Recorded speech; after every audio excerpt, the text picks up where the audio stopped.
President's report tonight, so we'll start with the Resident Parking and Traffic Committee. Ryan, do you have any updates? Just a reminder, starting March 1st, street sweeping will be back in effect. We desperately need it. The majority of the streets in the north end, there's been a lot of trash that's accumulated over the winter months.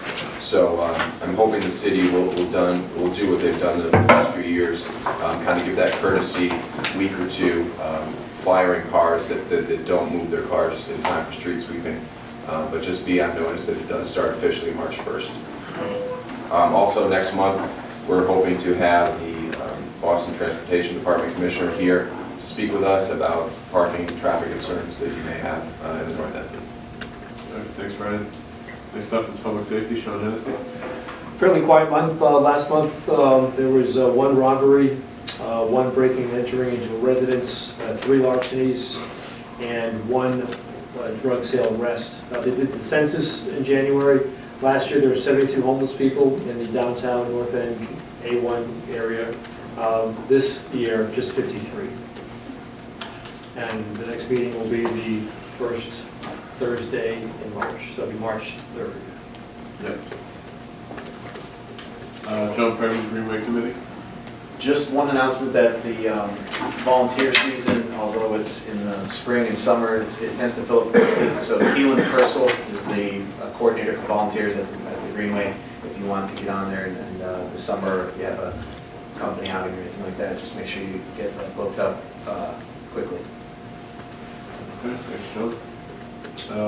Next up is the Election Committee. As you know, we have an election coming up in May. There are 6 spaces available. We have put together the calendar.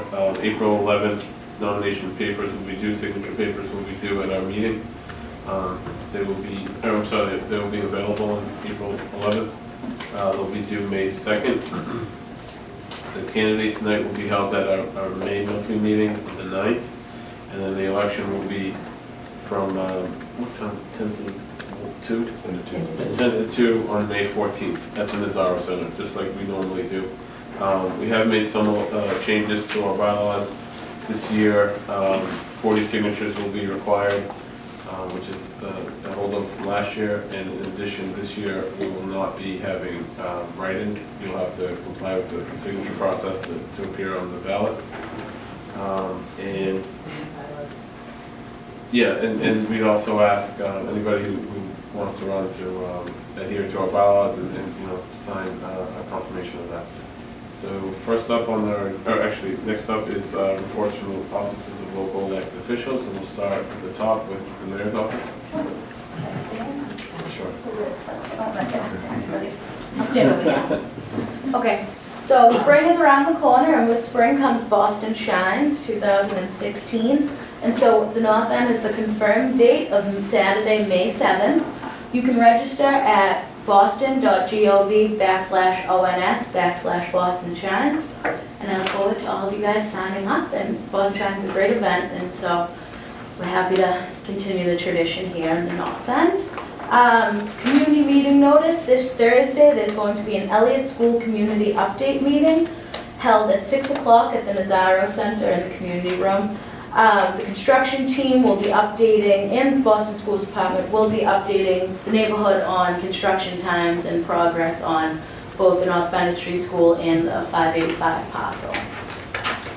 Also, news from Imagine Boston 2030, there's going to be a couple of community workshops in March in which you can learn about how the city is growing and help share your ideas to the Imagine Boston plan. The closest ones to us would be Thursday, March 10th. There's one in East Boston from 6:30 to 8:30 at the East Boston Social Center at 68 Central Ave. And Monday, March 21st from 6 to 8 p.m. in Charlestown at Bunker Hill Community College, 250 Rutherford Ave. So definitely get out there if you want to share your vision for Imagine Boston. Also, this has been kind of around, we've had Eversource is doing some work. They've been started on January 27th in between Parmenter and Prince on Salem. It's going to take about 6 to 8 weeks. Obviously, we know last week with a bit of cold, we had some Eversource trouble, but everything's up and running and off the generator now, so it's good to get. And last but not least, if you know any teenagers from 15 to 18 who are looking for a summer job, please send them to youth.boston.gov so they can sign up for the Success Link, which is the new hotline for summer jobs in the city. That's it. That's all I have. Thank you, Maria. Patrick Lyons from the Office of State Representative Mike Woods. How's it going, everyone? Last Tuesday, Aaron did pull papers to be on the ballot as your state representative once again. So if you see me around, I'll probably be asking for some signatures to get on the ballot. Other than that, that's it. Thank you.